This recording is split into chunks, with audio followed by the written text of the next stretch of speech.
Welcome to Bedtime Horror, your portal to scary stories.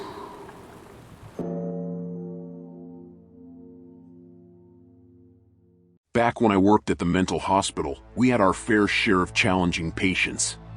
But one day, things took a terrifying turn that none of us could have predicted. There was a patient, let's call him John, who had a history of violence. He'd been admitted after an incident involving a physical altercation with his family, and his unpredictable behavior had put everyone on edge. But we were professionals, trained to handle even the most difficult cases. One rainy afternoon, I was on duty in the ward when it happened. John had been unusually quiet that day, sitting in the common area, seemingly lost in thought. I didn't think much of it until one of the staff members, Sarah, entered the room to check on him. That's when everything went south. In a split second, John sprang to his feet, his eyes wild with a kind of desperation I'd never seen before. He lunged at Sarah, grabbing her by the arm and pulling her close. His strength was astonishing, and I could see the fear in Sarah's eyes as she struggled to break free. The other staff members and I rushed toward them, but John brandished a makeshift weapon he'd somehow managed to fashion from a broken chair leg. He waved it threateningly, warning us not to come any closer. We were trapped in a standoff with a violent patient who had taken one of our own hostage. The hospital security was called, but the situation was far from over. We had to find a way to resolve this crisis before anyone else got hurt. It was a tense and frightening moment, and little did we know that the worst was yet to come. As we stood there in the common area, our hearts racing, it was clear that our training had prepared us for a lot, but not for a hostage situation within the walls of a mental hospital. John's grip on Sarah tightened, and we could see her pain etched on her face. We knew we couldn't just rush in, that would only escalate things further. We needed to keep John talking, to calm him down, to somehow convince him to release Sarah. I took a step forward, my voice as steady as I could manage. "John," I said, "we don't want anyone to get hurt here. Let's talk this out. We're here to help you." John's eyes darted around, and for a moment, it seemed like he was considering my words. But then, his expression darkened, and he tightened his grip on Sarah's arm even more. "Help me, you don't know anything about what I've been through," he growled. I took a deep breath and tried to keep my voice even. "You're right, John. I don't know your whole story, but I want to understand. We can work this out together. Just let Sarah go, and we can talk." For the next agonizing hours, we negotiated with John. We learned that he had been battling severe depression and anxiety for years, and the incident that led to his admission was a culmination of the pain he'd been carrying. He felt misunderstood, alone, and desperate. Slowly, we started to make progress. John's grip on Sarah loosened slightly, and she began to speak to him, sharing stories of hope and recovery from the hospital. It was a tense and emotional exchange, but it was working. Finally, after what felt like an eternity, John let go of Sarah and crumpled to the floor, tears streaming down his face. The security team moved in swiftly and safely restrained him. Sarah was shaken but physically unharmed. The resolution to this terrifying ordeal involved intensive therapy and treatment for John. It was clear that he needed professional help, and this incident had highlighted the urgency of his situation. Although the path to recovery would be long and challenging, it was a turning point for him, and he would eventually find the support he needed to heal. Looking back, that day at the mental hospital was a stark reminder of the complexities of mental health and the importance of empathy, even in the face of danger. It was a day we'd never forget, and it left an indelible mark on all of us who were there.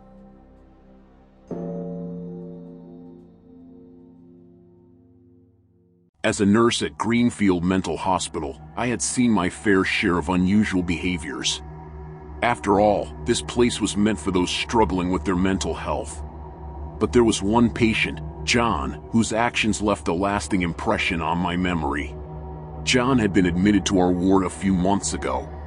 Tall and skinny, he always had a slight hunch to his shoulders, which made him seem quite unsettling.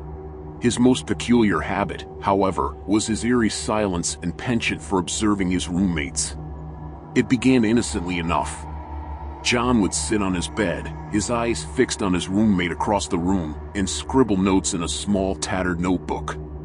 At first, his roommates dismissed it as a harmless quirk, but as the days turned into weeks, their unease grew. I was assigned to John's ward, and as his primary nurse, it was my responsibility to check on him regularly. Each time I entered the room, he'd close his notebook quickly, his eyes meeting mine with an unnerving intensity. I couldn't help but wonder what he was documenting and why he felt the need to keep such meticulous records. One day, curiosity got the best of me. While John was away for a therapy session, I decided to sneak a peek at his notebook. The pages were filled with detailed descriptions of his roommates' daily routines, from the way they ate breakfast to how they brushed their teeth. It was as if he was trying to decode their every move. I felt a chill run down my spine as I realized the extent of John's obsession. I had to report this to Dr. Anderson, our head psychiatrist. However, when I approached him, he assured me that there was no concrete evidence of any wrongdoing. John's behavior, although bizarre, wasn't reason enough to transfer him to a more secure facility. As the days passed, I couldn't shake the feeling that John's silent watching was escalating. He began to mimic his roommates' actions, imitating their gestures and expressions with disturbing accuracy. The other patients grew increasingly anxious, and some even requested room changes to escape his watchful eyes. Despite our concerns, there was no legal basis to take action against John. He hadn't threatened anyone, and his notes, although unsettling, were vague enough not to be considered a threat. But as I watched his roommates' anxiety levels rise, I couldn't help but wonder if there was more to John's obsession than met the eye. One evening, as I made my rounds, I noticed something that sent shivers down my spine. John had turned his gaze towards me, and for the first time, I found myself the subject of his silent observation. It was as if he had finally decided to shift his attention from his roommates to me. I knew I had to tread carefully. John's unsettling fixation had already taken a toll on the others, and I didn't want to become his next target. But what could I do in the face of such an enigmatic and disturbing presence? The mystery surrounding John and his silent watching had only deepened, leaving me with a growing sense of dread and paranoia. As the days turned into weeks, I couldn't escape the feeling that John's obsession with me was intensifying. His eyes followed my every move, and I couldn't shake the unsettling sensation that he was dissecting my actions just as he had done with his roommates. It was as if I had become a specimen in his strange experiment. I tried to maintain a facade of normalcy, but the anxiety gnawed at me. I became hyper-aware of my own actions, second-guessing every step, every glance, every word I uttered within the ward. My colleagues began to notice my unease, and some urged me to take my concerns to Dr. Anderson once more. But I feared the consequences of further scrutiny. One evening, as I made my rounds, I noticed a change in John's demeanor. His normally stoic expression had transformed into a sly, knowing smile. It sent a shiver down my spine, and I quickened my pace, leaving the room as swiftly as I could. It was clear that John was reveling in my discomfort, and I had no doubt that he was well aware of the fear he had instilled in me. I decided to take matters into my own hands. During one of John's therapy sessions, I discreetly entered his room and searched for his notebook. I needed to understand the extent of his obsession and whether he had any intentions beyond silent observation. My heart pounded in my chest as I flipped through the pages of the notebook. It contained not only observations of his roommates but also detailed accounts of my actions, complete with timestamps and descriptions. It was chilling to see my own life meticulously chronicled by this silent watcher. The more I read, the clearer it became that John was not just an eccentric patient. He was a calculating individual who had mastered the art of psychological manipulation. His notes revealed a profound understanding of human behavior and a disturbing ability to exploit our vulnerabilities. I knew I couldn't keep this discovery to myself any longer. I presented the notebook to Dr. Anderson, who, this time, couldn't ignore the evidence before him. With my testimony and John's own writings, it became evident that he posed a serious threat to the staff and patients of Greenfield Mental Hospital.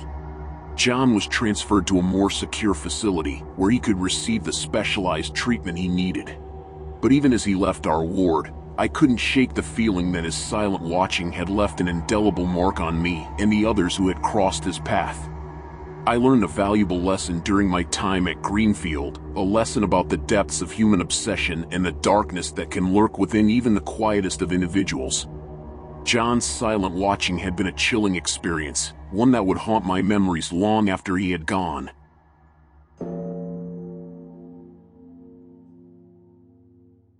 Working the night shift at the mental hospital was always a peculiar experience.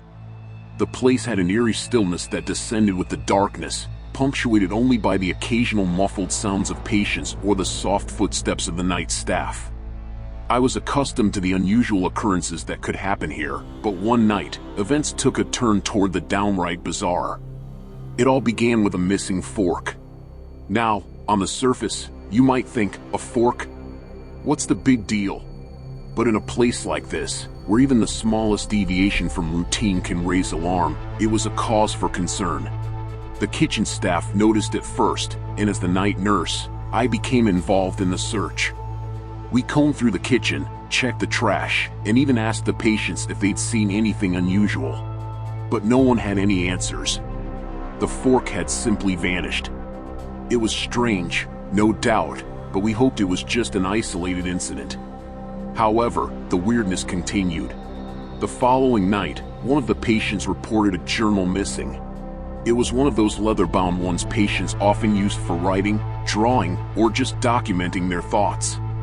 The journal had disappeared from the common room, and it was clear something unusual was afoot. We looked everywhere, from under couches to behind bookshelves, but it was nowhere to be found. What could someone possibly want with a patient's journal? The mystery deepened. Then, the situation took a decidedly unsettling turn. A map of the hospital, a detailed layout that included every floor and corridor, went missing from the nurse's station. Now, that wasn't something you could just misplace. It was the kind of thing that sent shivers down our spines. The missing objects were unrelated, and their disappearances seemed random. A fork, a journal, and a map, what connection could there possibly be? As days turned into nights, the objects began to reappear in equally strange locations. The fork turned up under a patient's bed, the journal mysteriously appeared in a stack of old magazines in the recreation room, and the map, well, that was the real enigma. We found the map taped to the ceiling in the hallway, directly above a fire extinguisher. It was a place no one could easily reach, especially without being noticed. Panic started to set in among the staff, as it became apparent that these objects weren't just randomly disappearing, someone was playing a peculiar and sinister game with us. The questions hung heavy in the air. Who was behind this? What were they trying to accomplish? We couldn't shake the feeling that these objects were pieces of a puzzle we were meant to solve, but the picture they were forming remained a mystery. As the days passed, the missing objects continued to reappear in the oddest of places. It was as if someone were toying with us, leaving a trail of breadcrumbs to lead us on a strange and unsettling journey.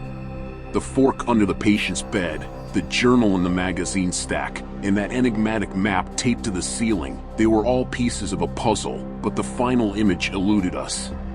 Our paranoia grew as we tried to figure out the motive behind these bizarre occurrences. Staff members exchanged theories in hushed whispers during breaks. Some suggested that it was just a prank by a mischievous patient, while others believed it was a cry for attention. But there was something about the calculated nature of these acts that didn't fit either of those explanations. The turning point came when the map led us to an unexpected discovery. After hours of fruitless discussions and endless speculation, one of the night nurses, Sarah, had a realization. She had been studying the map and noticed something peculiar, a small, hand-drawn mark near one of the fire extinguishers on the second floor. Curiosity piqued, we made our way to the spot. There, hidden beneath the fire extinguisher, we found a folded piece of paper. It was a letter, written in a neat script that we couldn't place. The letter, addressed to no one in particular, revealed a twisted obsession with the hospital's layout. The writer claimed to have spent months observing the staff's movements, meticulously tracking our routines and interactions. They spoke of the hospital as if it were a labyrinth, and they were its sole cartographer. The tone of the letter was chilling, filled with references to the game they were playing with us. The letter hinted at an even darker purpose, an intention to escape the hospital using their intimate knowledge of its layout. Panic surged through the staff as we realized that this person, this silent observer, had been watching us all along, plotting their exit. Fearful for the safety of the patients and ourselves, we immediately alerted security and initiated a search. It didn't take long to identify the person responsible. It was a patient, a former nurse who had been admitted after stalking her colleagues, driven by a profound obsession with the hospital itself. The missing objects were her tools for memorizing the layout, allowing her to navigate the complex maze of the mental hospital undetected. It was a chilling revelation, and we couldn't help but wonder what might have happened if we hadn't uncovered her plan in time.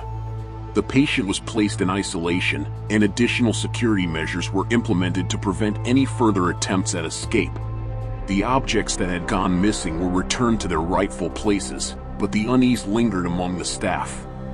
In the end, it was the vigilance and quick thinking of the hospital staff that thwarted the patient's elaborate escape plan. It was a reminder that even in a place designed to care for those in need, darkness could still find a way in, hiding in the shadows, waiting for the right moment to reveal itself. The incident left an indelible mark on our collective memory, a cautionary tale of how vigilance and teamwork can be our best defenses against the unknown, even within the seemingly secure walls of a mental hospital.